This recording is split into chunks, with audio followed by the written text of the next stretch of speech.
cette semaine nous a permis de voir que ce champ magnétique, cette propriété du magnétisme, elle existe à toutes les échelles, depuis les échelles intimes dans les aimants jusqu'à des échelles absolument faramineuses comme les échelles de l'univers. On est parti très loin, puis on est revenu hier avec Manon Jarry sur le Soleil et sa variabilité aussi temporelle, variabilité spatiale extrêmement riche et variabilité temporelle extrêmement régulière avec le fameux cycle de 11 ans. Aujourd'hui, on va revenir ici et maintenant. Alors ici, c'est-à-dire sur notre planète, avec son champ à la fois protecteur, donc c'est quand même grâce à lui qu'on a des bonnes conditions, et en même temps qui a aussi ses variabilités spatiales et temporelles. Pour l'étudier, on a nos boussoles. Depuis 200 ans, on l'enregistre. Et puis, on a l'enregistrement géologique. Et il y a une espèce de creux entre les deux. Donc aujourd'hui, on a le plaisir d'accueillir Gwenaël Hervé, trou de mémoire, Gwenaël Hervé, qui est chercheur au laboratoire des sciences du climat et de l'environnement, le LSCE, et qui est chercheur CEA. Et sa spécialité, c'est un peu cette échelle intermédiaire sur quelques milliers, dizaines de milliers d'années, enregistrée par des artefacts humains. Et c'est un petit peu de ça, mais je pense que c'est beaucoup plus riche que ça dont il va nous parler. Merci, Gwenaël.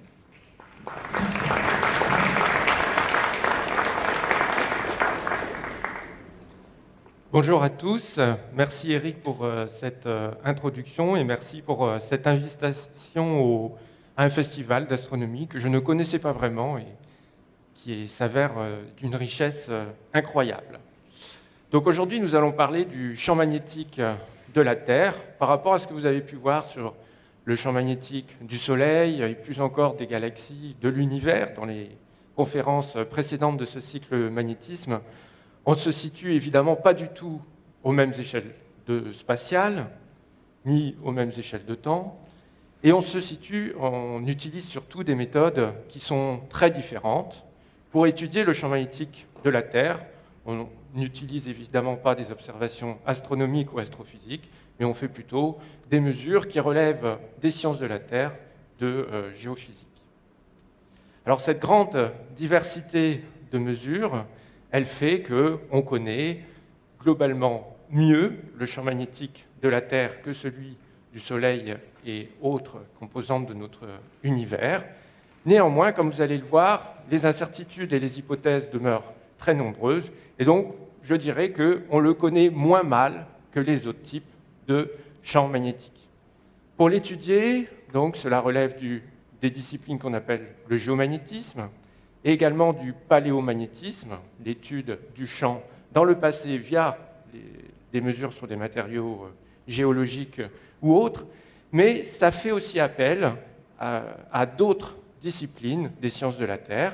Il y a des connexions avec les paléo-environnements, la paléoclimatologie, la volcanologie, et les connexions existent aussi avec les sciences humaines et sociales, l'archéologie et l'histoire.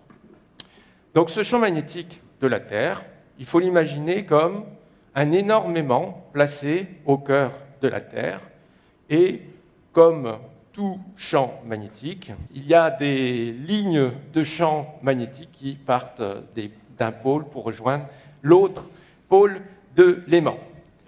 À la différence du champ de la gravité qu'on ressent bien, le champ magnétique, comme l'a dit Eric dans cette introduction, on ne le perçoit pas autour de nous. La seule manifestation, donc, c'est la boussole. À la différence du Soleil, comme nous l'a très bien montré Manon Jarry hier, les lignes de champ, elles ne sont pas visualisées, heureusement pour nous d'ailleurs, par du plasma. Alors, le champ magnétique terrestre, donc, c'est un phénomène qui reste relativement mal connu, mais qui est crucial dans le fonctionnement de notre planète. En effet, c'est ce qui vient protéger la Terre des rayonnements cosmiques et des particules à haute énergie du vent solaire.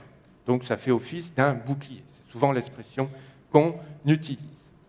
Et ce bouclier, donc, il est essentiel pour maintenir une atmosphère autour de notre globe et, par conséquent, pour maintenir la vie sur notre planète.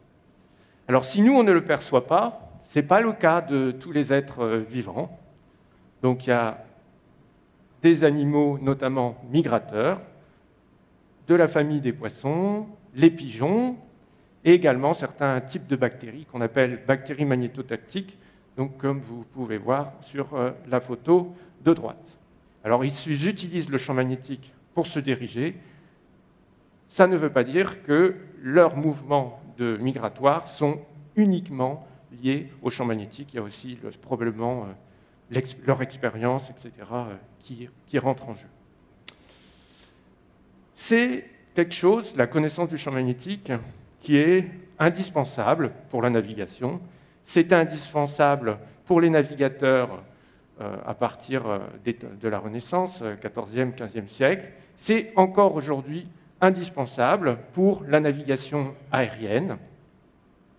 Et je passe sur les applications moins joyeuses, navigation des drones et des missiles. C'est un outil indispensable qui est reconnu depuis longtemps. On a la première évidence de boussole qui date de plus de 2000 ans. Alors elle vient de Chine et ça se présente ainsi, une sorte de cuillère dont le manche est aimanté et qui est placée sur un plateau. Et donc la cuillère peut bouger sur le plateau de manière à orienter, donner la direction du nord magnétique. Au final, c'est le même principe que les boussoles d'aujourd'hui, une aiguille aimantée qui pointe vers le nord magnétique. Aujourd'hui, les boussoles, c'est les smartphones. La plupart des smartphones ont des boussoles qui fonctionnent tout à fait correctement. Dans l'historique, une petite parenthèse sur l'historique de la connaissance du champ géomagnétique en Occident. Donc les premières mentions sont dans le courant du Moyen-Âge, fin XIIe siècle. Un Anglais qui s'appelle Alexander Neckham a écrit quelque chose, un ouvrage qui mentionne pour la première fois les boussoles.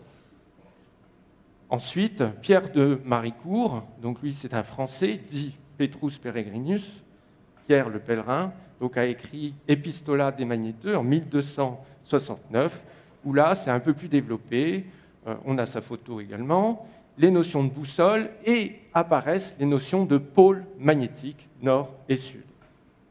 Si on poursuit dans le temps, un grand développement sur la connaissance du champ magnétique qui est arrivé autour du XVe, XVIe siècle, ce n'est pas un hasard, c'est l'époque des navigateurs, du commerce international par la voie marine.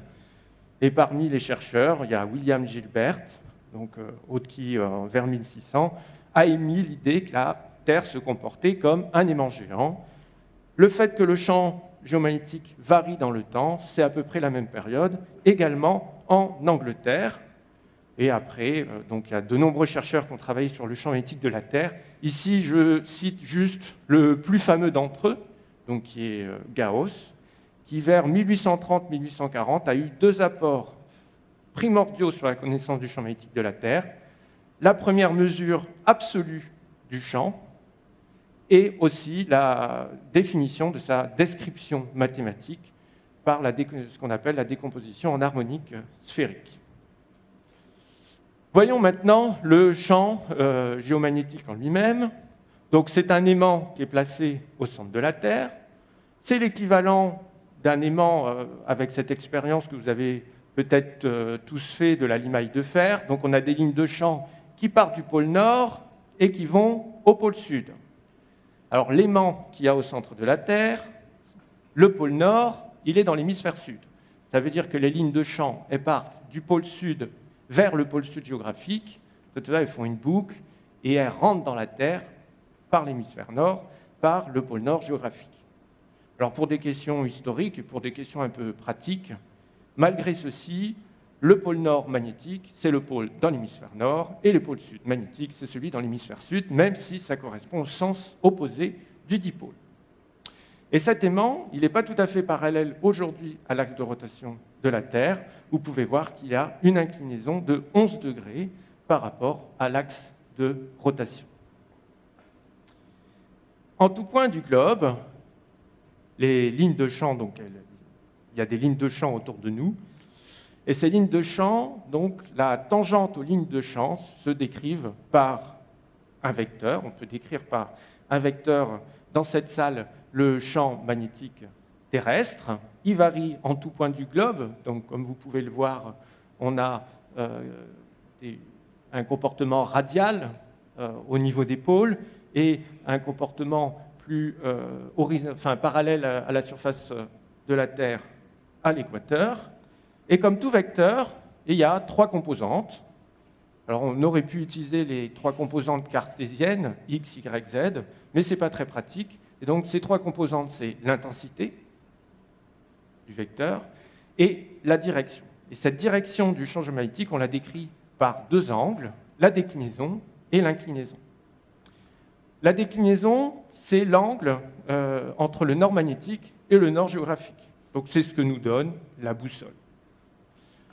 Mais en fait, la boussole, elle va nous donner que la composante horizontale du champ magnétique. Le champ magnétique, comme vous pouvez le voir avec les flèches, il plonge ou il sort. Et cet angle entre le plan horizontal et le vecteur, on l'appelle l'inclinaison. Cette inclinaison, elle est positive lorsque le champ plonge vers l'intérieur de la Terre, comme actuellement dans l'hémisphère nord. Et l'inclinaison, elle est négative lorsque le vecteur va vers le ciel, comme dans l'hémisphère sud. Alors on peut produire des cartes de la distribution de ces trois composantes, déclinaison, inclinaison et intensité à la surface de la planète. Ce type de modèle s'appelle IGRF, pour International Geomagnetic Reference Field. C'est un travail international collaboratif avec des modèles qui sont renouvelés tous les 5 ans. Et ces modèles, donc, ils retracent le champ dans un passé récent et ils prédisent aussi le champ dans les 5 années à venir, donc ce qui est particulièrement important pour la navigation des avions et autres. Donc ici, aujourd'hui, là, c'est des cartes de la 13e génération, IGRF 13, qui a été publiée en 2020. La 14e génération, elle est en cours de publication et elle sera disponible sous peu. Aujourd'hui, quelles sont les composantes du champ à Florence ? Eh bien, à Florence, on a une inclinaison d'environ 59 degrés, donc ça veut dire c'est positif, ça veut dire que le champ va vers le bas. On a une déclinaison d'1,6 degré et on a une intensité d'environ 46,7 microtesla. Alors, quand on étudie le champ magnétique de la Terre, on utilise le Tesla. Vous avez pu voir que quand on étudie le champ magnétique des galaxies, on utilise une autre unité qui est le Gauss, qui est 10-4 Tesla. Donc ça, ce n'est pas forcément très pratique d'utiliser deux unités différentes. Ça relève de traditions dans différentes communautés scientifiques. Les unités en magnétisme, en général, c'est un pataquès. Il y a des pays qui utilisent le système CGS, les Américains essentiellement, d'autres le système international. En Europe, on utilise le système international, donc toutes mes unités que je vous présenterai sur les figures sont dans le système international. Et donc l'intensité du champ magnétique de la Terre, c'est un champ qui est faible. Lorsque vous passez une IRM médicale, vous êtes soumis à des champs de l'ordre de quelques Tesla. Le champ magnétique de la Terre, il est 10 puissance 5 fois plus faible, et aujourd'hui, à la surface de la planète, il varie entre environ 25 et 65 micro-Tesla, donc 10-6 Tesla. Quelles sont ces sources de ce champ géomagnétique qu'on mesure à la surface de la planète ? Sur cette figure, vous avez les différentes couches de la Terre, donc les couches qui relèvent de l'atmosphère, avec notamment une couche que l'on appelle la magnétosphère et l'ionosphère. Et ces deux couches de l'atmosphère, elles contribuent à hauteur de 1% seulement du champ magnétique que l'on a ici à la surface du globe. Alors, je vais très peu parler de ces sources externes du champ géomagnétique terrestre, d'une part parce qu'elles jouent très peu, et d'autre part parce que c'est un autre domaine de recherche que je ne maîtrise absolument pas.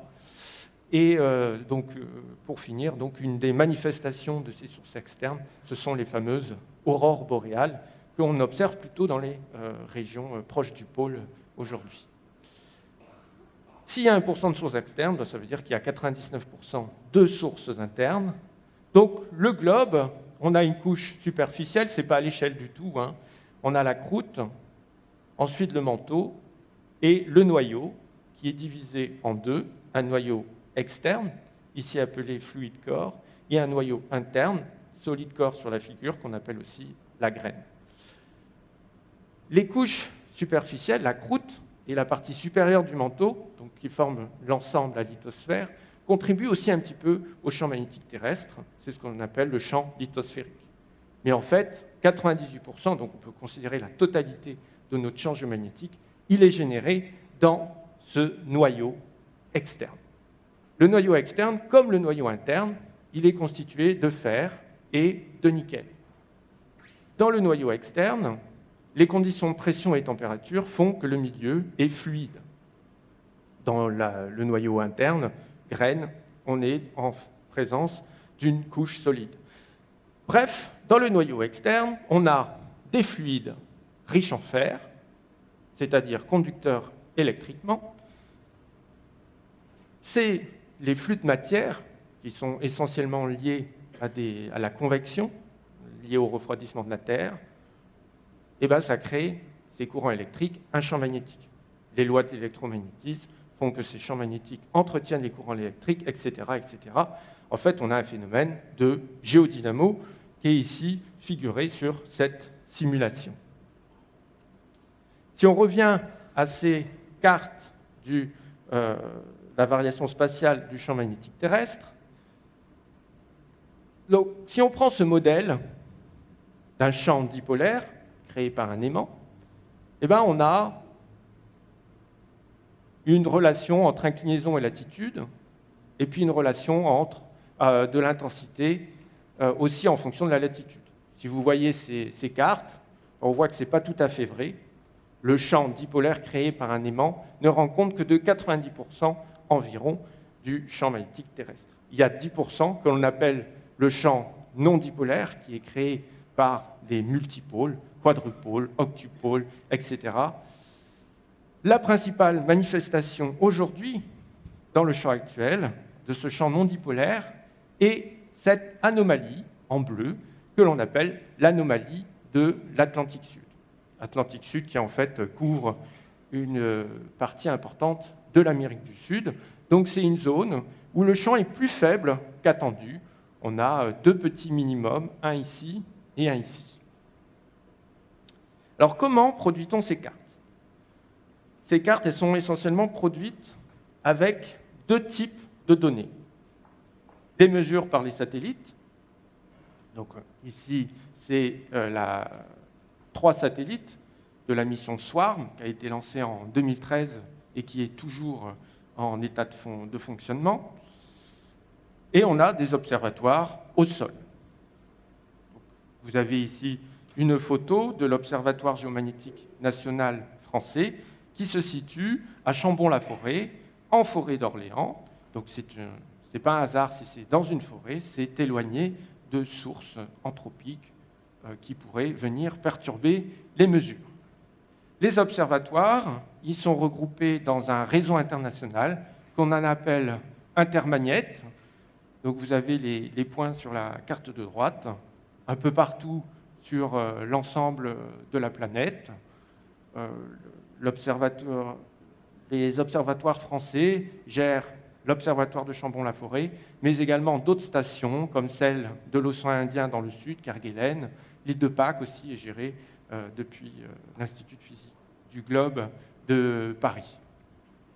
Alors c'est un peu triste, mais en fait, tous ces observatoires, par rapport à l'étude d'autres composantes du champ magnétique de la Terre, ça coûte assez cher, mais leur existence n'est pas mise en danger. Je pense notamment aux politiques américaines actuelles, parce que le champ magnétique, ça sert aux missiles. Voilà, c'est quand même bien triste.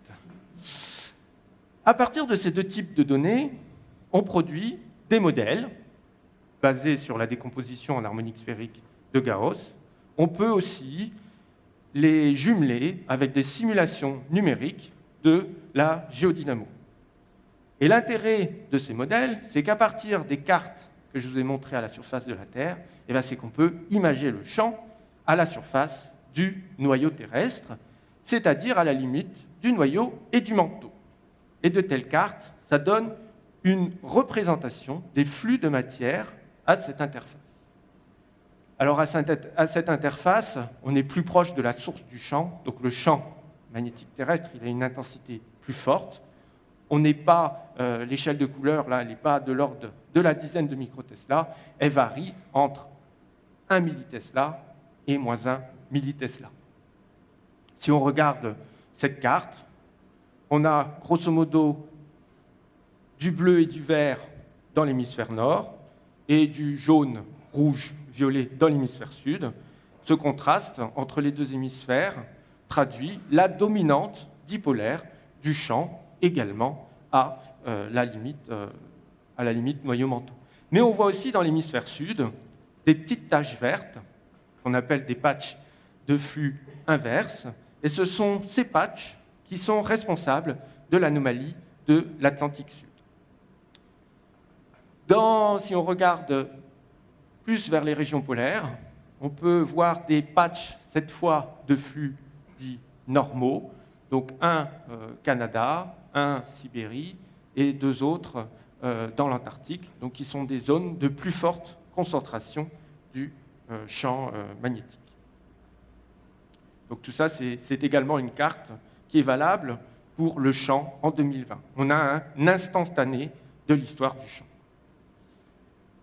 Si on veut mieux comprendre cette structuration du champ, il faut remonter dans le passé. Et qu'est-ce qu'on a comme type de données?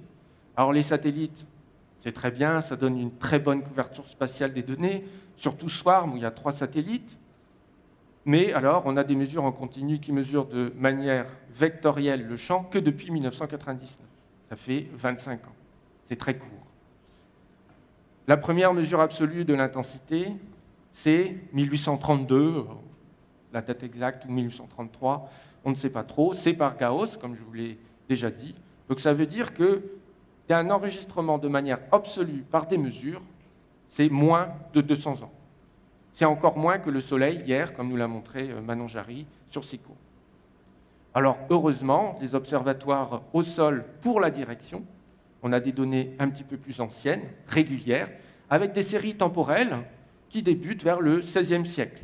Donc là, vous avez par exemple les courbes de l'inclinaison à gauche et de la déclinaison à droite dans les observatoires de Paris et de Londres. Et donc on a quand même des enregistrements assez continus pour la déclinaison dès 1600 après Jésus-Christ. On a aussi d'autres types de sources liées aux besoins du champ magnétique pour s'orienter. Le principal source, c'est les données des navigateurs. Donc, on compare l'orientation au Soleil avec les sextants et puis la boussole. Et donc, on en déduit des données de déclinaison qui sont extrêmement précieuses. On peut voir sur cette carte que dès le XVIIe siècle, on a 12 000 données de déclinaison. Donc j'aime bien ces cartes parce que ça donne en fait là j'en présente qu'une, mais par période, une représentation vraiment très pédagogique des flux commerciaux à toutes les périodes. Là, on peut voir qu'au XVIIe siècle, le commerce était essentiellement entre l'Europe et l'Inde. Puis on a d'autres types de données qui sont plus rares, plus difficiles à trouver. Dans les archives, on a des cartes historiques. Et donc ici, c'est un exemple d'Autriche. On voit dans un coin de la carte, comme sur les cartes aujourd'hui de l'IGN, donc la direction du champ magnétique avec la déclinaison. Qu'est-ce qu'on sait sur la variation récente du champ géomagnétique? Donc les modèles de l'IGRF, ils sont calculés à partir de 1900. Et donc ici, vous avez la variation des pôles dans l'hémisphère nord et dans l'hémisphère sud entre 1900 et 2030. Donc là, c'est déjà IGRF 14. Bon, j'aurais dû actualiser. IGRF 14 n'est pas publié, mais on trouve déjà les données plus ou moins en ligne. Alors, vous pouvez voir qu'il y a le pôle magnétique et le pôle géomagnétique. Alors, le pôle géomagnétique, ça correspond c'est le point où l'axe du dipôle franchit la surface du globe. Ça, c'est ce qu'on appelle le pôle géomagnétique. Mais comme on a vu qu'il y a le champ dipolaire, le pôle magnétique, qui est l'endroit où le champ est vertical, n'est pas forcément le pôle géomagnétique. Et si on regarde ce pôle magnétique, donc qui est celui qui nous intéresse le plus pour comprendre dans sa globalité le champ magnétique, eh bien on peut voir qu'il a pas mal dérivé depuis 1900. Ici, en latitude, donc on est à environ 70 degrés, 71 degrés de latitude nord pour le pôle magnétique nord en 1900. Et puis hop, toc, toc, toc. Beaucoup de mouvements entre 2000 et 2025. Le pôle géomagnétique, lui, a moins bougé. On retrouve les 11 degrés dont je vous parlais ici. En ce qui concerne l'hémisphère sud, la dérive, elle est beaucoup plus limitée, notamment aux dernières décennies. Alors là, ça se voit assez bien sur ces courbes de la vitesse de déplacement des pôles de l'hémisphère nord et de l'hémisphère sud. Bon, il y a eu une accélération du déplacement du pôle nord magnétique depuis entre 2000 et 2020. Alors, vers 2020, ce déplacement il a été plus fort que prédit par le modèle de l'IGRF de l'époque. Et donc, sur Internet, il y a eu tout un tas d'articles. Le champ s'accélère, qu'est-ce que ça nous annonce, etc., etc. D'autant plus que si on regarde l'intensité, cette fois, du champ magnétique, alors ce n'est pas tout à fait l'intensité du champ magnétique qui est représentée sur ce graphique, c'est l'intensité du champ dipolaire axial, donc l'intensité de champ créé par l'aimant. Donc là, sur ce modèle, il est représenté depuis 1840.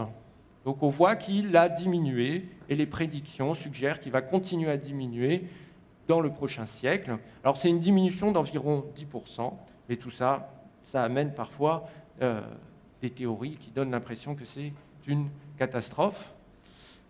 Vous pourrez voir, on verra que ce n'est pas le cas, qu'il n'y a pas raison de s'inquiéter. Et donc deux questions. Quelle est l'origine de ces variations récentes, déplacement du pôle géomagnétique et diminution du champ dipolaire? Est-ce bien une fluctuation ordinaire ou bien une préfiguration de changements plus importants? Pour répondre à ces questions, 200 ans, 300 ans, c'est un petit peu bref. Il faut remonter évidemment encore plus loin et on n'a plus de mesures directes.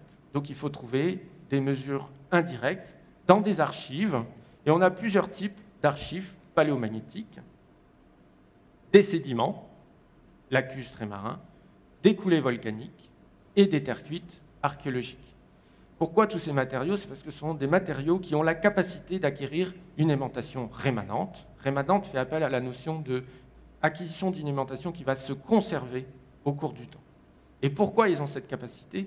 C'est tout simplement parce que ces matériaux, dans leur matrice, qu'elles soient argileuses, siliceuses ou carbonatées, ils ont des minéraux qu'on qualifie de ferromagnétiques, essentiellement des oxydes de fer, magnétite et hématite.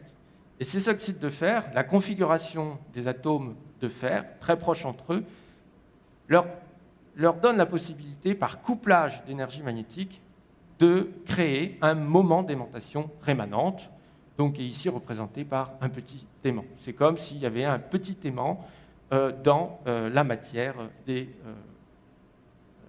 ces différentes archives. Alors je vais détailler un petit peu les processus de ces aimantations qui sont différentes pour les sédiments et les deux autres types de matériaux. Les sédiments, donc comment ça se présente? Les sédiments, c'est de la boue, si on veut, qui provient du fond des océans ou du fond des lacs, qui se dépose progressivement. Lors du dépôt, il y a une part qu'on appelle des sédiments qui provient du continent en amont. On a des particules qui ne sont pas magnétiques, mais on a aussi, comme sur cette figure représentée en gris, les fameux oxydes de fer. Et lorsque les oxydes de fer se déposent dans la colonne d'eau, leur moment magnétique tend à s'orienter parallèlement au champ magnétique terrestre environnant. Alors je dis tend parce que ça ne concerne pas toutes les particules, c'est juste un mini-biais. Ce sont des aimantations rémanentes qui sont très faibles. Sur les sédiments, on n'a pas aussi de relation directe entre l'intensité de cette aimantation rémanente détritique avec l'intensité du champ magnétique terrestre. Donc ici, quelques photos pour illustrer comment en pratique on travaille. Donc, on va faire des campagnes océanographiques sur des bateaux comme le Marion Dufresne, dont vous avez probablement entendu parler, qui est le bateau qui, outre les campagnes océanographiques, sert à ravitailler les terres australes et antarctiques françaises, Kerguelen, etc. À partir de ce bateau, donc, il y a des capacités, une taille qui permet de faire des carottes jusqu'à 60-70 mètres, donc qui a un outil unique à l'échelle internationale. Donc une carotte de sédiments, c'est meuble, ça fonctionne par gravité, par effet piston. On peut retracer, selon le taux de sédimentation à cet endroit-là, l'histoire du climat, l'histoire du champ magnétique aussi, sur les derniers millénaires ou alors sur les derniers millions d'années. Pour reconstruire le champ, il faut que nos archives soient datées par des méthodes indépendantes. Et dans le cas des sédiments, on utilise le radiocarbone, les chronologies isotopiques de type delta O18, la micropaléontologie aussi avec les assemblages de foraminifères notamment.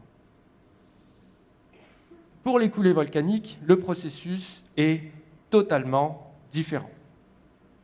Ça repose sur la théorie de l'aimantation thermorémanente, dont la physique avait été mise en place par Louis Néel à la fin des années 40. L'aimantation thermorémanente, elle est acquise lors du refroidissement depuis des hautes températures. On peut retenir lorsque ça a chauffé à au moins 600 degrés Celsius. À haute température, donc, pendant l'éruption, les moments magnétiques ils sont orientés aléatoirement dans la matière. Le matériau est dit paramagnétique. Et l'aimantation totale de l'échantillon, du matériau, c'est la résultante, la somme des moments magnétiques, elle est nulle, donc on n'a pas d'aimantation. Lorsque la température diminue, lorsque la lave refroidit et se forme, la coulée de lave se forme, progressivement, ces moments magnétiques vont s'orienter parallèlement au champ magnétique terrestre environnant. C'est ce qui est figuré sur ce schéma. Et vous pouvez voir ici, ci-dessous, que la résultante, elle est non nulle, et donc on a une aimantation thermorémanente. Et sur ces coulées volcaniques, c'est particulièrement intéressant parce que donc on retrouve la direction du champ magnétique terrestre dans le passé, mais on retrouve aussi l'intensité de manière absolue. Parce qu'il y a une proportionnalité ou du moins valable dans la gamme du champ magnétique terrestre, la dizaine de microtesla, une proportionnalité entre intensité de l'aimantation thermorémanente, ATR, ou TRM en anglais, et l'intensité du champ géomagnétique. Alors sur le terrain, là on va sur des coulées volcaniques, on travaille avec des volcanologues, on vient forer des échantillons. Vous avez un exemple de photo de foreuse. Il est important pour retrouver la direction de pouvoir orienter les échantillons et on utilise ce type d'appareil donc pour pouvoir retrouver la déclinaison et l'inclinaison. Sur les coulées volcaniques, les méthodes indépendantes les plus utilisées sont toujours le radiocarbone, valable pour les 50 derniers mille ans, et l'argon-argon pour les périodes plus anciennes. Alors les terres cuites archéologiques, c'est le même processus d'aimantation. Par terre cuite archéologique, c'est un terme un peu générique, ce qui permet d'enregistrer à la fois la direction et l'intensité. Ce sont les structures en terre cuite de type four, foyer. Lorsque vous avez un four en état de fonctionnement, c'est comme une lave pas encore refroidie. Et lorsque le four a fini de fonctionner, les parois du four, le fond du four, à une aimantation thermorémanente, même principe que les coulées volcaniques. Pour les orienter, donc là vous avez un exemple sur cette photo, on utilise non pas cette fois du carottage, on vient prélever des blocs différents des parois d'un four. Ça, c'est un four de la fin de l'époque gauloise. Des blocs qu'on entoure de plâtre, et grâce au plâtre, qui est un plâtre à prise rapide, on peut orienter dans l'espace. On n'utilise pas que ce type de structure four et foyer. Pour l'intensité, il n'y a pas besoin d'une orientation, et donc il nous arrive de travailler aussi sur des terres cuites qui ont bougé depuis l'acquisition de leur aimantation thermorémanente. On peut retrouver l'intensité sur ces matériaux qui sont les briques. Ici, ce sont des briques de l'enceinte antique de la ville du Mans. Et puis, bien sûr, le matériel le plus abondant, qui est le plus utilisé à l'échelle internationale, les poteries.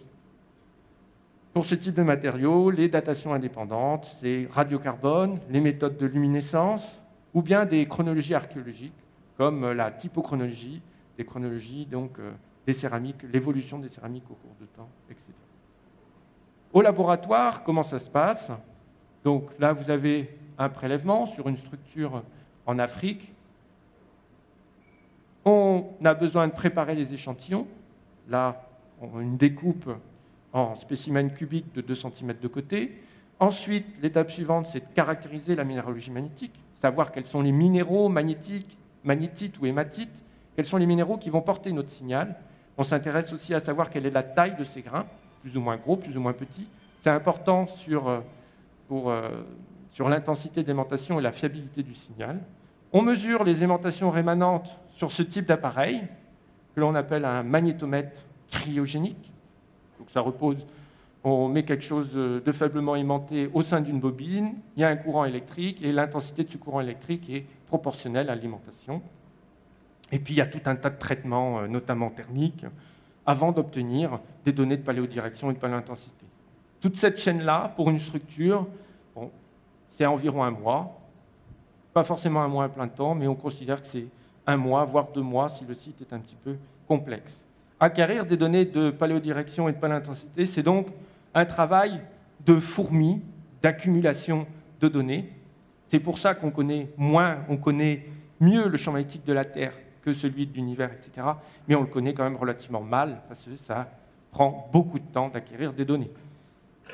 Il y a eu beaucoup d'avancées depuis 15 ou 20 ans. Et là, je vous ai mis la photo du précurseur de la discipline, qui s'appelle Émile Tellier, qui était à l'Institut de physique du Globe de Paris, qui a posé les bases de l'étude, notamment sur les terres cuites archéologiques, entre 1930 et 1950, à peu près à la même période que Louis Néel. D'ailleurs, les 2 travaux se sont alimentés. Toutes ces informations dans le passé, qu'est-ce qu'elles nous donnent sur les variations temporelles du champ géomagnétique? Alors, il varie selon une large gamme d'échelles. Les variations les plus rapides, inférieures à l'année, à la décennie, sont liées aux sources externes. Donc, ces fameux 1%. Donc, on peut citer des cycles annuels diurnes qui sont liés aux positions relatives Terre au Soleil, le cycle d'activité solaire qui peut se voir aussi de 11 ans dans les séries temporelles. Et puis, il y a des phénomènes qui sont moins cycliques, comme les éruptions solaires. Une éruption solaire, dans un observatoire comme Chambon-la-Forêt, une grosse éruption, ça peut créer 1 à 2 microtesla de perturbations. En général, 1%, mais ça peut être un petit peu plus dans des circonstances exceptionnelles. Tout ce qui relève des variations qui sont plus longues, ce sont les sources internes, avec des changements de flux de matière dans le noyau externe. La variation entre la décennie au millénaire, c'est ce qu'on appelle la variation séculaire. Aux échelles de temps qui sont plus longues, on a, ce qui est le plus connu, les inversions du champ magnétique terrestre. Alors qu'est-ce que c'est qu'une inversion? C'est un changement de l'axe du dipôle. Aujourd'hui, on est dans une période de polarité normale. Donc on a le pôle nord de l'aimant qui est vers l'hémisphère sud. Et par le passé, ça a changé. Cette fois, on avait le pôle nord du dipôle qui était dans l'hémisphère nord géographique. Donc dans période de polarité inverse, on n'aurait pas 59 degrés d'inclinaison à Florence, on aurait moins 59 degrés. Cette échelle des inversions, elle est relativement bien connue à l'échelle des temps géologiques, un peu moins aux périodes les plus anciennes comme le Cambrien et l'Ordovicien, mais on a une bonne connaissance, on va dire, sur 500 millions d'années. Avant, c'est un petit peu plus compliqué, même s'il y a des hypothèses récentes qui ont émergé ces dernières années. Vous avez sur cette figure les différents étages géologiques, et là, vous avez un code-barre, une sorte de code-barre. En noir, les périodes de polarité normale, en blanc, les périodes de polarité inverse. Et si vous remontez le temps, donc là, Cénozoïque, ère tertiaire, Mésozoïque, ère secondaire, les dinosaures, hop, et là, l'ère primaire, Paléozoïque, eh bien, vous pouvez voir que le code-barre, il ne présente pas de régularité. Les inversions ne sont pas périodiques, il n'y a pas de cyclicité. On peut voir aussi qu'il y a des périodes où le champ bouge très peu. C'est le cas du Crétacé. Pendant 40 millions d'années, on a une polarité normale. Ça, c'est ce qu'on appelle un superchron. À l'inverse, au Jurassique, on a une période où le champ est beaucoup plus dynamique. Donc on a une variation de la fréquence des inversions, et la fréquence moyenne est d'environ 250-300 000 ans. Si on zoome maintenant sur les derniers millions d'années, on voit que c'est un petit peu plus compliqué que ça. Le code-barre, il est un petit peu plus complexe. Donc une période de polarité principalement normale ou inverse, on appelle ça un chron. Donc aujourd'hui, nous sommes dans le chron appelé brune. Alors les chrons, ils ont des noms de scientifiques qui ont travaillé sur le champ magnétique de la Terre. On retrouve Gauss et puis on retrouve Gilbert, que je vous ai présenté tout à l'heure. Dans un chron, comme celui de Matsuyama, c'est un chron de polarité inverse. Ça ne veut pas dire que durant ce chron, on n'a eu que des périodes de polarité inverse. On a aussi eu des subchrons de polarité normale. Il n'y a pas que donc ces inversions aussi, pour compliquer l'histoire du champ, il y a aussi les excursions, que l'on peut considérer comme des inversions avortées. L'aimant se retourne brièvement, mais ce n'est pas stable, et reprend sa position initiale. Ici, vous avez l'échelle, les différentes excursions connues pour le chron du Brune. Donc celles qui sont en trait continu, ce sont celles qui sont bien attestées, existence avérée, et celles en pointillé, ce sont celles dont l'existence est encore en discussion. On n'est pas tout à fait certain que ce soit une inversion, une excursion réelle. L'excursion la plus connue, c'est celle de Lachan, il y a 41 000 ans. Donc Lachan, le nom provient de l'édifice volcanique où cette excursion a été pour la première fois mise en évidence. Et en l'occurrence, c'est un puits de Lachan, dans la chaîne des puits, à côté de Clermont-Ferrand. Qu'est-ce qui se passe pendant une inversion-excursion? Donc on a un certain nombre d'enregistrements. Ici, je vous ai choisi un enregistrement sédimentaire et puis différents modèles. L'enregistrement sédimentaire, il a été pris dans la mer Noire. Vous avez ici la variation de la déclinaison entre 50 et 30 000 ans, l'inclinaison et l'intensité. La valeur actuelle, elle est représentée en rouge. Pendant l'excursion de Lachan, donc on est vers là, 41 000 ans, on peut voir que le champ a pris des valeurs très différentes de ce qu'on a aujourd'hui. Par exemple, pour l'inclinaison, au lieu d'avoir quelque chose autour de 50 degrés, on a une inclinaison qui va jusqu'à moins 60 degrés. C'est une excursion, le champ s'est bien retourné.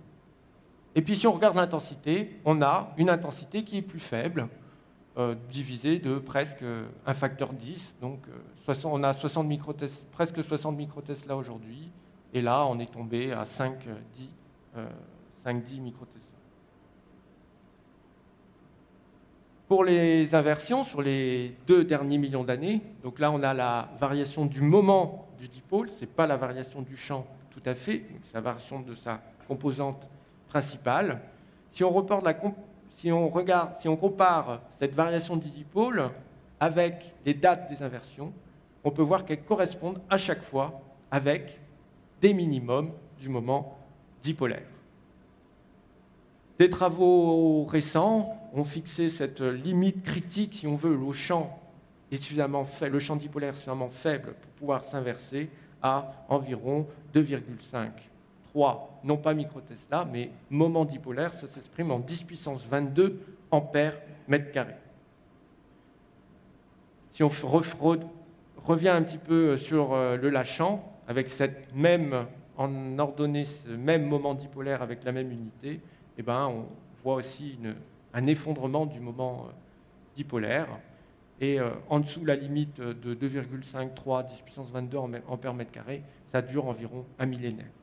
On considère que le processus d'inversion, un petit peu plus long, mais au moins le processus d'une excursion, ça s'étale sur 1000, peut-être un petit peu plus, peut-être un petit peu moins. On peut retenir l'ordre de grandeur du millénaire. Qu'est-ce qui se passe pendant ce temps-là, donc, pour le non-dipôle ? Eh bien, le non-dipôle, lui, il se maintient, voire il augmente. Donc là, vous avez cette fois l'énergie, qui est en microtesla carré. Le dipôle est en noir, donc on voit bien cet effondrement, mais en rouge, vous avez le non-dipôle. Ça veut dire que pendant une excursion, une inversion, le champ est plus faible, mais il n'est pas nul pour autant. Il est toujours là, le champ.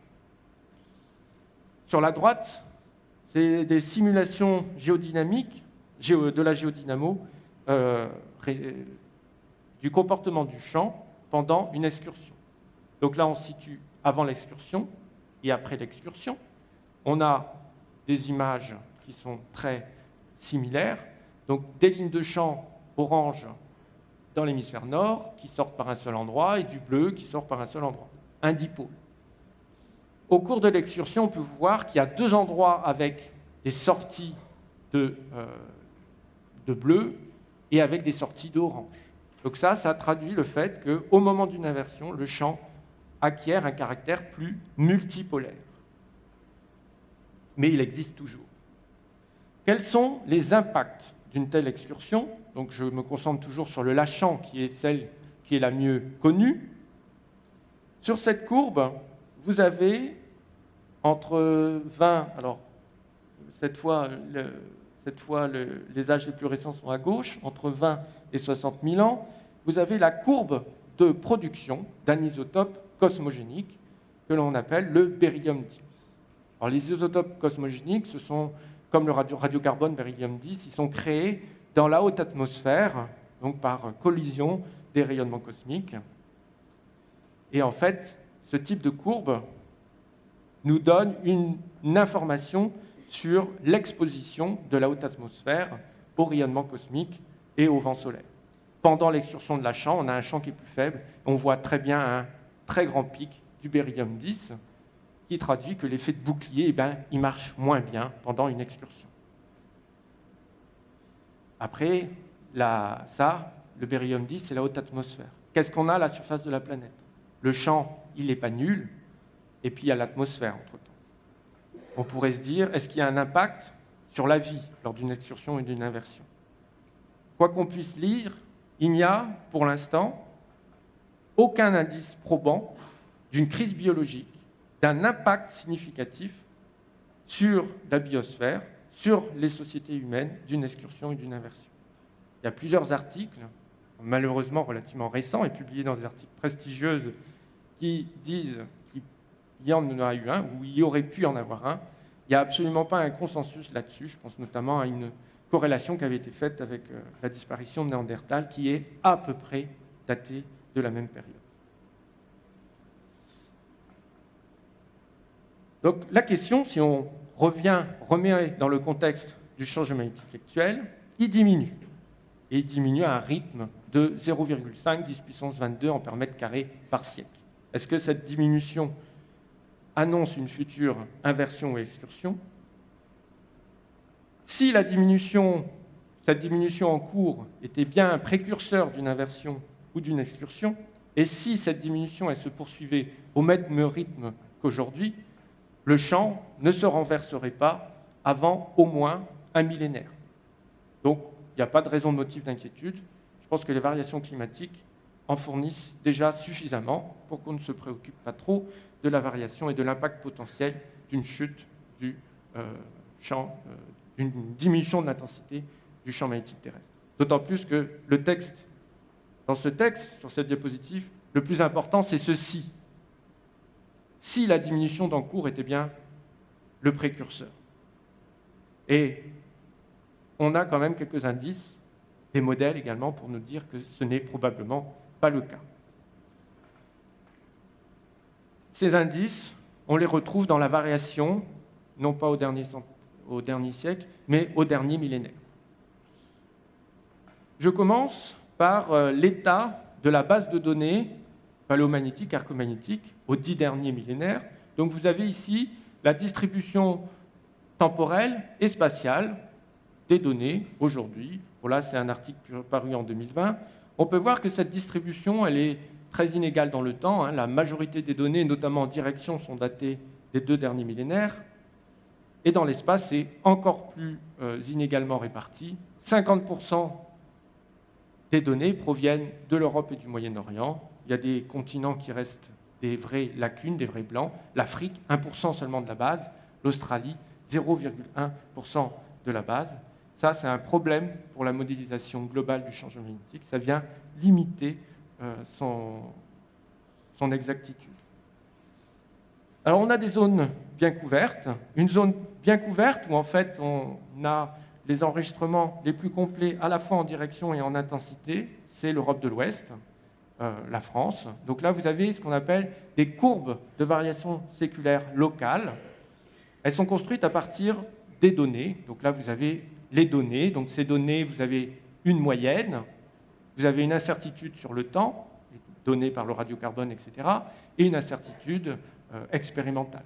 Et on a à partir de cet enjeu de données, on fait passer des courbes par différents traitements statistiques, et ces courbes, on a une courbe moyenne avec une enveloppe d'erreur. Donc ça, c'est le cas de l'intensité. À gauche, vous avez la courbe moyenne de la direction, toujours en France, entre 1500 avant Jésus-Christ et 0, et entre 0 et 2000 après Jésus-Christ. Donc la courbe moyenne qui est représentée sur des stéréogrammes. Vous avez, ça se lit, la déclinaison ici entre moins 30 degrés et 40 degrés, et radialement, vous avez la variation de l'inclinaison entre 50 et 75 degrés. Si on regarde ces courbes, on peut voir que autant la direction que l'intensité ont pris des valeurs très différentes des valeurs actuelles. Le champ a pu être 2 fois plus intense en France par le passé qu'aujourd'hui. C'est notamment le cas vers 500 avant Jésus-Christ. La direction, elle a pu, en déclinaison, varier entre moins 20 degrés et plus 30 degrés, et l'inclinaison entre 55 et 75 degrés. Donc une large gamme de variations sur 3500 ans, mais 3500 ans à l'histoire des temps géologiques, il faut bien garder en tête que ça reste relativement court. Le taux de variation, il a aussi été plus rapide que les taux actuels. Sur l'intensité, on a eu, notamment à cette période, des taux d'au moins 250-300 nanotesla par an. Au Proche-Orient, on a même eu des données qui suggéraient des taux de 500-600 nanotesla par an. Une zone mal couverte, maintenant, c'est l'Afrique subsaharienne. Donc là, vous avez la distribution des données en Afrique subsaharienne. Il y a des spots, des données essentiellement datées du dernier millénaire. La zone la mieux couverte, c'est l'Afrique de l'Ouest. Voilà, vous avez les données existantes, déclinaison, inclinaison et intensité en Afrique de l'Ouest. On peut voir que c'est un peu compliqué avec un tel jeu de données de retracer le champ. Et ça, pour les modèles, c'est bien embêtant. Vous avez les prédictions de plusieurs modèles géomagnétiques globaux en harmonique sphérique à Paris. Donc là, on a des modèles qui sont très cohérents entre eux, qui reproduisent les variations locales observées par les courbes présentées sur la diapositive d'avant. En revanche, au Cap, en Afrique du Sud, là, les modèles ils sont représentés avec leur enveloppe d'erreur. Leurs prédictions sont extrêmement différentes. Et tout ça, ça nous donne quand même une connaissance qui est imparfaite de la variation séculaire à l'échelle globale avant le 19e siècle. encore aujourd'hui. Il y a eu des progrès très importants depuis 10-20 ans, mais ils sont à poursuivre. C'est lié à ce travail de fourmi d'accumulation de données. C'est embêtant, un petit peu, pour remettre en perspective la diminution en cours du champ dipolaire.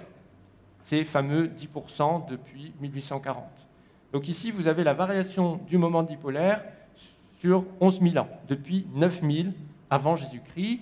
Donc ce sont les mêmes modèles qui sont ici représentés sans leur enveloppe d'erreur pour des raisons de lisibilité. Ces modèles, ils concordent globalement au premier ordre. On a des valeurs plus élevées autour de 0, et puis on aurait des valeurs plus faibles. Bon, là, on n'a que 2 modèles, mais ils sont cohérents entre eux. Il y a des enregistrements sur sédiments qui vont aussi dans ce sens. On aurait des périodes de moments dipolaires plus faibles que la valeur actuelle, entre 6000 et 4000 avant Jésus-Christ. Plus si on remonte dans le temps, on a aussi des périodes de plus faible intensité, entre vers 15 000 avant Jésus-Christ. Donc, il y a d'autres périodes de faible intensité dans le passé récent. A priori, la situation exceptionnelle, si on regarde les derniers millénaires, n'a rien d'exceptionnel. Il y a des désaccords sur la date du début de cette diminution. Est-ce que c'est vers 0 ou est-ce que c'est seulement vers l'an 1000, etc. On a besoin d'acquérir des données pour mieux comprendre ça et la remettre en perspective. La diminution actuelle du champ dipolaire, on l'attribue souvent, elle n'est pas uniquement liée à ça, mais c'est l'anomalie de l'Atlantique Sud dont je vous avais parlé qui joue un rôle important. Cette anomalie de l'Atlantique Sud, elle est dans une zone où il y a peu de données, donc évidemment son histoire, on la connaît relativement mal avant l'ère des observations par les navigateurs. Ces données des navigateurs, elles nous montrent que l'anomalie, donc vous avez ici la variation géographique de son centre de masse, l'anomalie, elle a migré vers l'ouest-sud-ouest, elle a traversé l'Atlantique, vers 1500, vers 1600, elle était à peu près en Angola. Au-delà, les modèles nous disent des choses très différentes. Est-ce qu'elle provient de l'océan Indien? Est-ce qu'elle a émergé sous l'Afrique? Il y a des particularités de température de la base du manteau terrestre sous l'Afrique. Ces modèles, ils nous montrent aussi une augmentation de la superficie de l'anomalie. Alors son intensité, superficie et intensité, ça peut être un peu différent, mais du moins, ces données, elles suggèrent un accroissement, un renforcement de l'anomalie depuis 200 ans, et c'est ça qui pourrait jouer un rôle sur la variation du dipôle.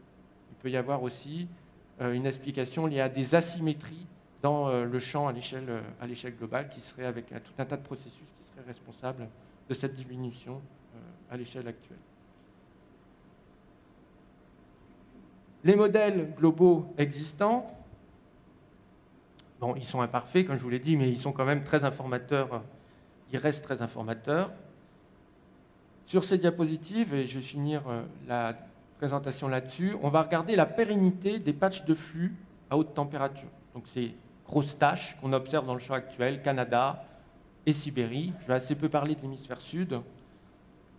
Si on moyenne des modèles de champs géomagnétiques globaux sur 400 ans, on retrouve ces patchs au nord du Canada et en Sibérie. Et si on moyenne des modèles qui existent sur 10 000 ans, donc comme ici en bas de la diapositive, vous avez 2 modèles construits avec 2 types de données différents, on retrouve aussi ces patchs dans ce modèle-ci, très bien. Ce modèle-là, qui est basé uniquement à partir des terres cuites archéologiques, qui reste un enregistrement le plus fiable, le plus facile à obtenir, elle suggérait qu'il pourrait y avoir un 3e patch vers les longitudes de l'Europe de l'Est.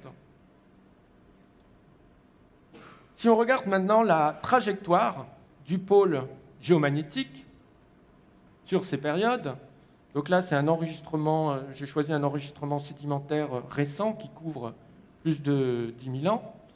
Donc vous avez l'évolution, on commence ici, du pôle géomagnétique, ça fait des boucles, et voilà, ça finit en 600 avant aujourd'hui, BP c'est pour Before Present. Si sur ces cartes, d'abord je masque la partie centrale, où le pôle géomagnétique était proche du pôle géographique et que je remets en bleu les longitudes des patchs, on peut voir que lorsque le pôle a été à des plus faibles latitudes, comme ici, eh bien, c'était globalement dans les zones de longitude des patchs de flux intenses. Donc la variation de la trajectoire du dipôle, elle traduit des changements de prédominance des patchs. Si on remet ça par rapport à la variation récente du dernier siècle du dipôle, voilà, on est parti du Canada, le patch de flux canadien qui influençait beaucoup. Et l'hypothèse, c'est que cette accélération et ce changement d'hémisphère, eh ben, il est lié à un changement de prédominance. Le pôle géomagnétique, on suppose, on suggère, qu'il va vers le patch sibérien, pourquoi pas aussi le patch européen, hein, on ne sait pas. Donc voilà, il n'y a pas cette accélération, elle trouve une explication relativement simple. Il ne semble pas y avoir un motif d'inquiétude particulier pour expliquer cette accélération qu'il y a eu au cours des dernières décennies sur le pôle géomagnétique de l'hémisphère nord. Donc en guise de conclusion maintenant sur les variations du champ magnétique terrestre, donc il faut retenir que le champ varie selon une large gamme d'échelles de temps en fonction de ses différentes sources. Les processus en eux-mêmes, on a du mal à les comprendre. On sait que le champ s'inverse. On sait que c'est lié à une diminution du champ dipolaire. Mais quels sont les flux qui vont vraiment produire cette inversion? On ne le sait pas encore. Il y a probablement un caractère aléatoire lié à la turbulence. Une grande question, donc, est-ce que le champ va s'inverser un jour? Ça, c'est la grande question qu'on me pose très souvent des amateurs avertis. Alors le champ, oui, il va s'inverser forcément. Il n'y a pas de raison que la dynamique des inversions va s'arrêter. Mais ce ne sera pas de sitôt. Dans l'hypothèse que la diminution actuelle annonce une inversion, ce ne sera pas, donc, je vous l'ai dit, avant probablement 1000 ans. Et cette hypothèse, des modèles, les données, elles suggèrent qu'il n'y a pas de raison qu'elle soit probable. Il y a une forte probabilité que la variation observée depuis 2 siècles elle relève d'une fluctuation ordinaire du champ de la variation séculaire. Et pour finir, donc, je voudrais insister sur des aspects de cette discipline. C'est que c'est une recherche qui est très pluridisciplinaire, même interdisciplinaire. Géomagnétisme, paléomagnétisme, volcanologie, sédimentologie, archéologie. Les applications, elles sont multiples. Je vous ai aujourd'hui parlé uniquement de la compréhension du champ, mais il y a d'autres applications. Lorsqu'on connaît la variation du champ dans le passé, lorsqu'on a un référentiel, lorsqu'on connaît l'échelle des inversions, lorsqu'on connaît la variation séculaire en Europe de l'Ouest, eh ben on peut s'en servir d'outils géochronologiques pour l'archéologie, mais aussi pour la paléoclimatologie. Et comme le champ est d'origine interne, eh ben c'est un outil qui est particulièrement intéressant parce qu'il est totalement indépendant du climat. Donc lorsque vous voulez étudier des changements, des couplages, le couplage des différents changements climatiques dans différents océans de la planète, par exemple, repérer les inversions et les excursions, c'est particulièrement efficace parce que vous avez un outil géochronologique qui dépend de l'intérieur de la Terre et non pas de ce qui se passe dans les enveloppes superficielles.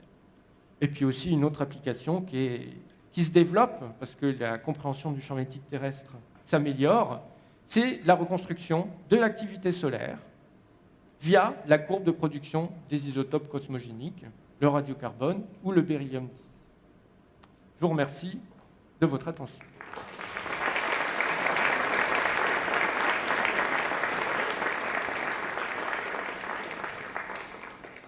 Alors, merci beaucoup pour votre conférence.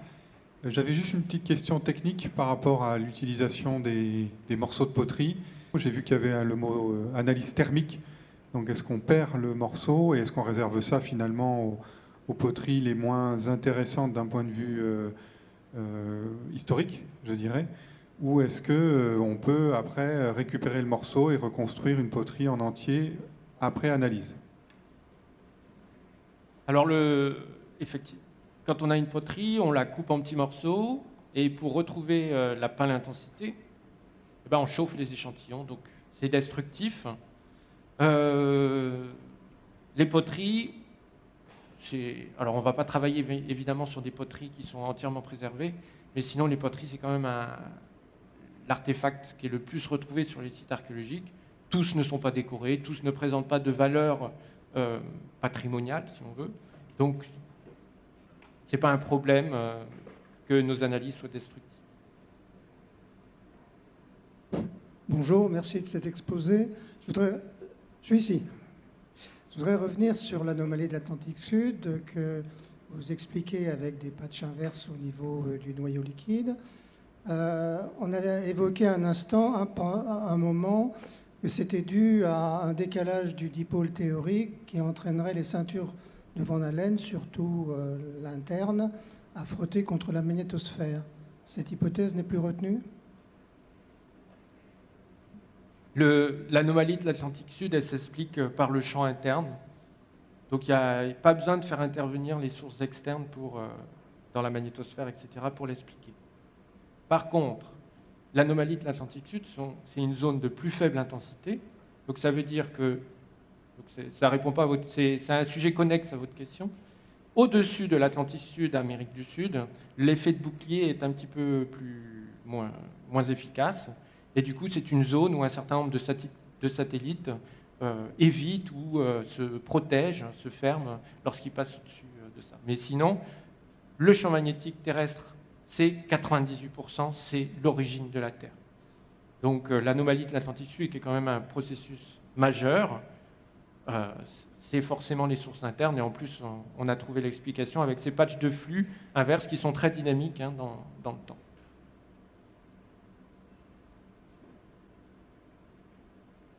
Oui, bonjour. Merci pour votre conférence. Alors, 2 questions. J'en profite d'avoir le micro. 2 questions. La première, vous avez dit que Gauss avait pu déterminer le champ magnétique terrestre de manière absolue. Donc, comment peut-on mesurer quelque chose sans avoir de référence externe? Ça, c'est un premier point. Et le deuxième point, par rapport à la chronologie des inversions et excursions dans les temps anciens, cambrien, rodovicien, silurien, etc.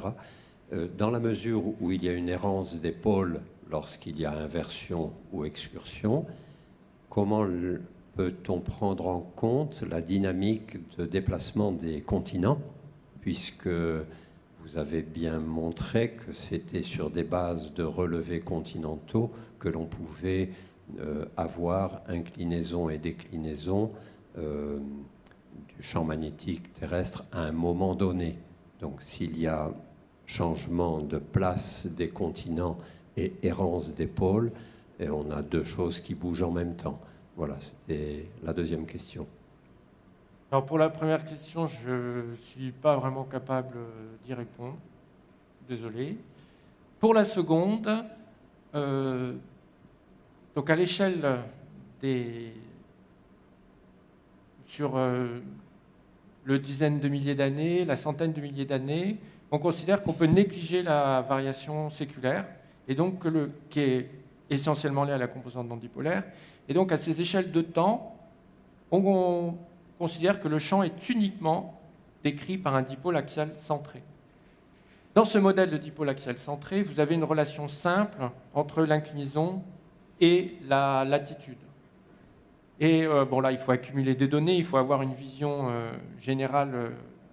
Il ne suffit pas d'un seul site pour le comprendre. Donc si vous mesurez un site de, mettons, 300 millions d'années, vous avez une inclinaison de temps, ça veut dire, dans le modèle du dipôle axial centré, que cet endroit-là était à tant de latitude.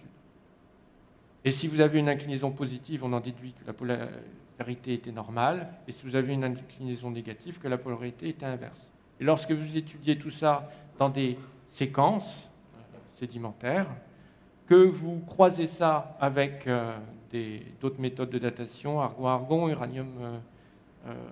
uranium-plomb, etc., et bien vous réussissez à dater. Alors plus on remonte dans le temps, plus il y a une incertitude évidemment sur les dates.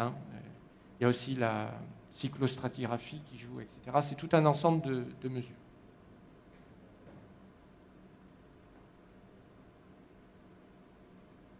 Oui. Bonjour monsieur, merci beaucoup pour votre très bel exposé.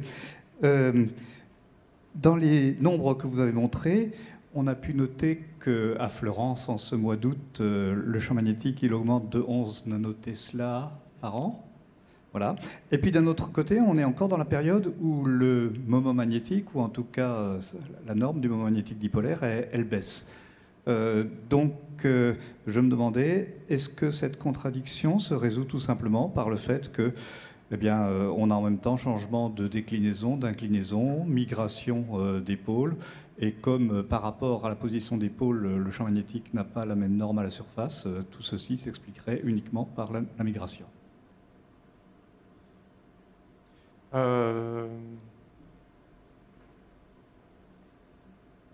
La migration du pôle, non, parce que comme il... Alors on est un peu au... Enfin, 11 nanotesla, c'est une variation qui est très faible. Hein. La migration du pôle, je ne pense pas, parce si on regarde notre distance en termes de longitude par rapport au Canada et par rapport où il est actuellement, elle est à peu près similaire. Mais ce qui fait la difficulté de la reconstruction du champ géomagnétique, c'est qu'il y a la composante globale qui est le dipôle, et puis il y a toutes les composantes non dipolaires qui sont faibles en proportion, mais ça joue quand même 10%. Donc ce n'est pas parce que le moment dipolaire, la composante globale est diminue, que ça diminue partout. C'est un peu comme, si vous voulez, si vous trouvez un parallèle avec Enfin, ce n'est pas tout à fait d'ailleurs le bon parallèle, mais avec le réchauffement climatique actuel, on dit ça va augmenter de plus de degrés. Ça ne veut pas dire que vous aurez plus de degrés partout sur l'ensemble de la planète. Il y a des effets locaux. Et donc là, 11 nanotesla par an, il faut considérer ça comme stable. D'accord. Et donc ce serait lié à un effet du champ quadrupolaire ou... On ne sait pas trop. Enfin, c'est une dynamique relativement... qui est tellement faible que comment l'expliquer voilà. Ce qui compte, c'est intégrer cette donnée-là dans l'ensemble des données, des mesures qu'on a sur la planète pour comprendre quelles sont les composantes au niveau du dipôle ou des pôles importants comme le quadrupôle et l'octupôle. Okay. C'est une histoire d'échelle spatiale. La coïncidence fait que j'interviens juste après, monsieur. J'ai un élément de réponse très rapide là, à ce que vous disiez. La première question. Gauss, en fait, il s'est servi d'un barreau aimanté de moment magnétique, on va dire, de norme M. Il voulait mesurer le champ terrestre de norme B. Il s'est servi de bobine d'Helmholtz. Alors, avec ça, en regardant de combien ça déviait une boussole quand il mettait en œuvre les bobines d'Helmholtz ou pas, il en déduit la valeur de M sur B. Puis après ça, il accroche son barreau aimanté à un fil de torsion. À un fil, pas de torsion. Il mesure la période d'oscillation dans le champ terrestre. Il a le produit MB, donc il a M sur B, il a MB, il en déduit M et B. Et voilà. J'avais retenu l'idée générale, mais plutôt que de dire des bêtises, voilà, vous avez fait une réponse beaucoup plus précise et exacte que je n'aurais pu le faire. Merci. Bonjour, merci pour votre conférence. Je voudrais savoir si les données que vous avez... au niveau de la paléoclimatologie, elle concorde avec les autres indices utilisés pour déterminer les modifications climatiques au cours des courtes échelles, type archives de polaire ou pollen.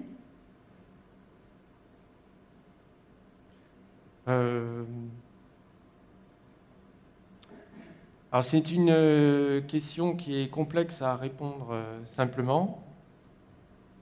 Parce que c'est connexe.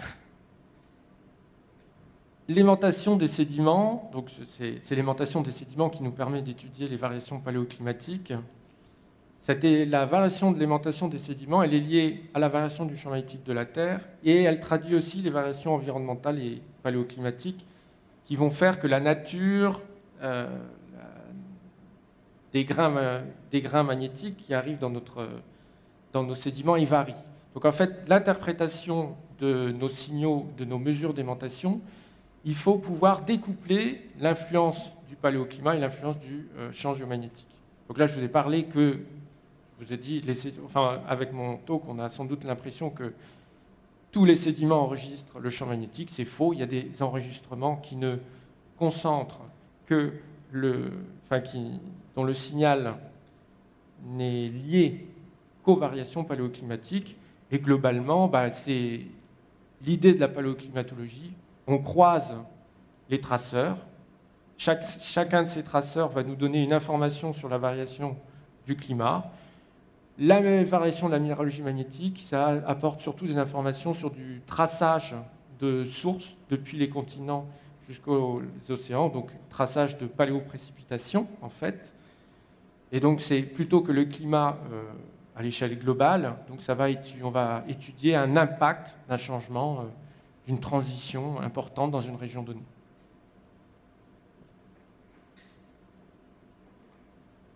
Voilà. Pardon. Je reprends le micro à nouveau. J'avais juste une petite question historique. La boussole est apparue en Europe au XVIe siècle. On sait que les Vikings ont réussi à arriver en Amérique du Nord au 9 ou 10e siècle. A priori, ce n'est pas la boussole qu'ils utilisaient, j'imagine. Elle n'était pas connue. Est-ce que vous avez une idée de comment ils ont pu faire pour pouvoir s'orienter en traversant l'océan ? J'en ai aucune idée sur cette question. La première mention de l'existence d'une mention écrite que les Européens connaissaient la boussole, c'est Alexander Nekham, là, je ne sais plus la date, on va dire vers 1100. Ça ne veut pas dire que les Européens n'avaient pas connaissance de la boussole avant. On n'a pas de mention des boussoles dans le monde arabe, par exemple, alors que c'était connu en Chine depuis au moins la fin du premier millénaire avant Jésus-Christ. Donc, on ne sait pas trop. Moi, je ne serais pas étonné qu'un jour, on trouve une boussole de 800, 900 ans en Europe, où il y a un trou, en fait, entre la Chine et puis la mention écrite dans un ouvrage au début du second millénaire après Jésus-Christ. Aucune idée comment les Vikings auraient pu se déplacer, qui plus est dans des régions quand même pas réputées pour être ensoleillées. Aucune idée. Merci pour la conférence. C'est juste quelque chose que je n'ai pas très bien compris. Quand vous avez parlé de la migration du pôle nord magnétique, qui était dans le nord du Canada dans les années 80 et qui est actuellement plutôt plus proche du pôle nord géographique dans les années 2020.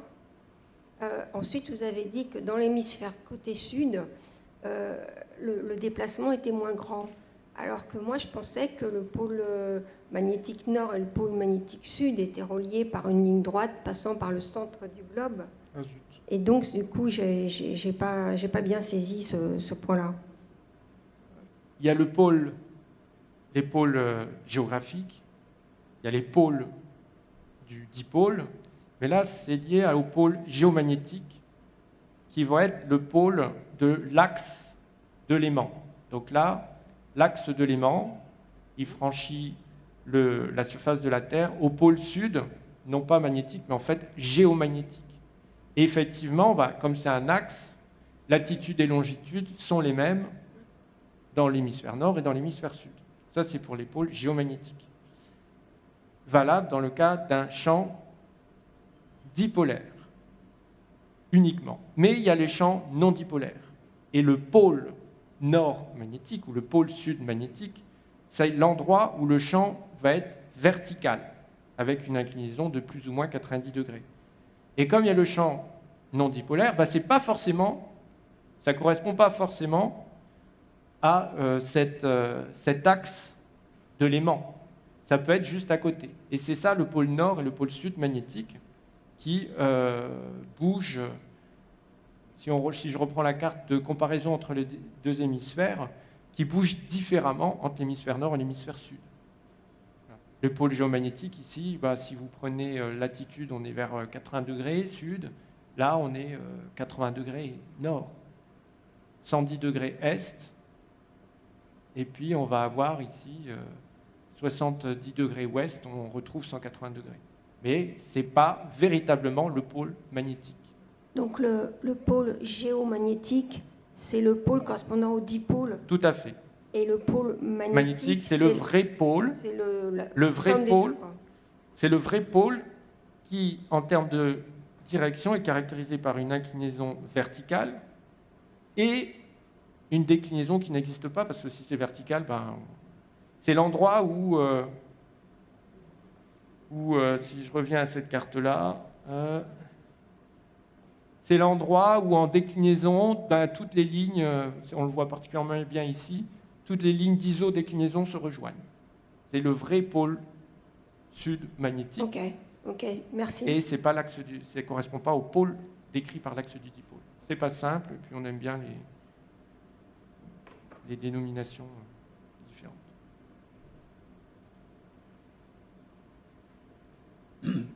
Merci aussi. Il y a des slides où vous évoquez le magnétisme du noyau. Comment fait-on pour séparer le magnétisme du noyau du reste? Il fallait assister au fil rouge.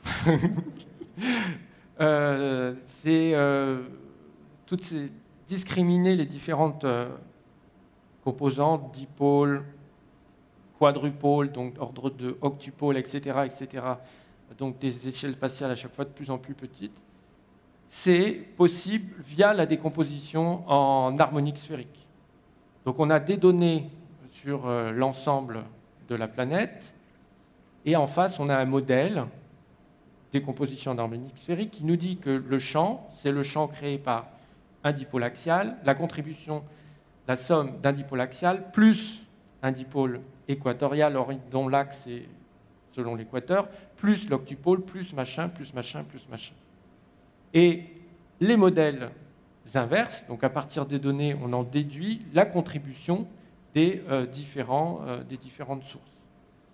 Ce qui distingue le noyau, la contribution du noyau interne, ce sont les degrés d'harmonique sphérique jusqu'au numéro 15, donc des échelles spatiales importantes.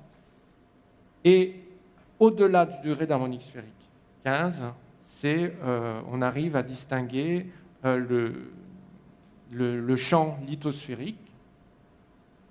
Donc ça, c'est pour les sources d'origine interne. Et en appliquant la décomposition en harmonique sphérique pour les sources externes, on arrive aussi à discriminer les différentes sources et les différentes énergies des différents degrés de pôle. C'est la décomposition en harmonique sphérique donc de Gauss. Si vous trouvez des informations sur Internet sur comment ça se passe exactement. Bonjour, merci pour votre conférence. La question que je me posais, c'est que là, jusqu'à présent, dans les traces archéologiques ou même sédimentaires qu'on retrouve, ça a été généré à des époques où la question ne se posait pas, mais si on se projette dans le futur, on est une époque où il y a des champs magnétiques artificiels un petit peu partout. Est-ce que ça aurait vraiment un impact comparé aux champs magnétiques terrestres sur des relevés qui seraient faits par nos très lointains successeurs? Je n'ai pas tout à fait compris qu'est-ce que vous appelez par champ magnétique artificiel. Enfin, ou champ d'origine électromagnétique, typiquement les lignes à haute tension, les lignes haute tension, les différents champs électromagnétiques. J'avais bien compris ça. Ce sont alors, ça vient perturber le champ magnétique terrestre. Ce n'est pas un hasard si les observatoires sont dans des milieux isolés, justement éloignés de ces lignes à haute tension. Les variations créées par les lignes à haute tension, elles sont extrêmement rapides, beaucoup plus rapides que celles des sources externes. Donc on les identifie assez bien. Et sur Terre, on a quand même encore des endroits qui restent peu intenses quand même par rapport aux variations du champ magnétique terrestre. Et il y a toujours des endroits qui sont vierges, entre guillemets, de perturbations électromagnétiques. Eh bien, merci beaucoup. Merci à vous.